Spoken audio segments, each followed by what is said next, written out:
It's your first rug collection, Inga, and I just wondered how you found the process. I was told to do something that would not be geometric, but in fact at the beginning I did a geometric grid, and all designs are based on a geometric grid, but which vanishes.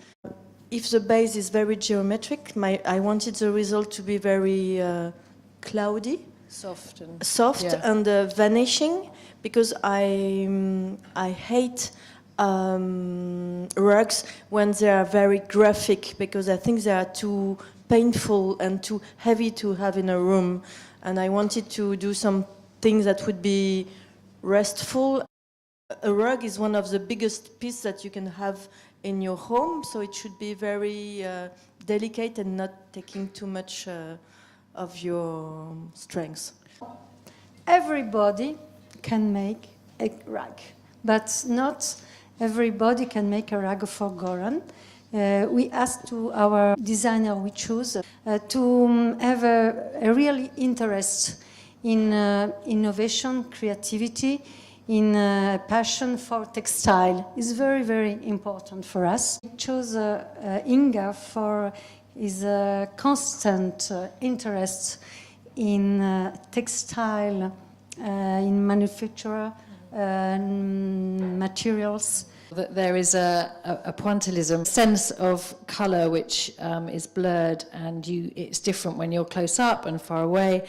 And I found that that's the beauty of them. You've said that you don't always pick the colours you love. Sometimes you surprise yourself, or you find that you've picked a colour that is actually, you normally think is revolting, but it works with something else. And I wondered if that happened at all with the rugs. There were combinations that... Of course, I would say that most of the colors I've been using on the rugs are nice, because there are only some small lines or small dots, and that I would hate them if they would be covering a sofa. You pick colors on a kind of a box which contains maybe 400 pompons with the colors, and I should not be attracted by my love at first sight color, because mixed together maybe they would be too pale, too boring, and not... I've been picking some colors that I really don't like, close to colors I don't like, but mixed together in lines and dots, it makes it very light, but also very visible. The process is very strange, because it's unusual compared to industrial processes. On my side, I did some drawings, and then those drawings are sent to Nepal, and then they are a little reinterpreted by the workers, and it takes a long time to do some samples and to get them back, so it's very long, I guess. And then you get back some samples, and on which you have to decide some changes, because it's always difficult to know how it will look, something that you draw, when it will be translated into carpet. I always draw by hand, but I guess that if I would be more fluent in 3Ds on computer, I could also do it this way, because I think there is also a new moralistic way which tends to say that good designers are doing hand sketches, which I think it's stupid, because if you are good enough in a technique, just use it. I wondered whether you, Inga, looked back at some of the historic rugs that Golran had produced and how much that influenced your design. If you see the 3 patterns that I did, there is one which is very free, without any symmetry.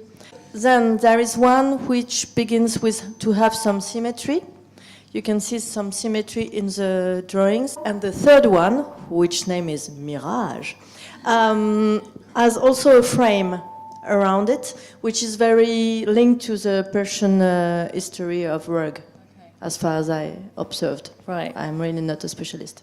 So my way of working is just that I want to do a good object that works well. I like to adapt myself to a kind of a technical culture, and to make a project that works well and is obviously nice looking.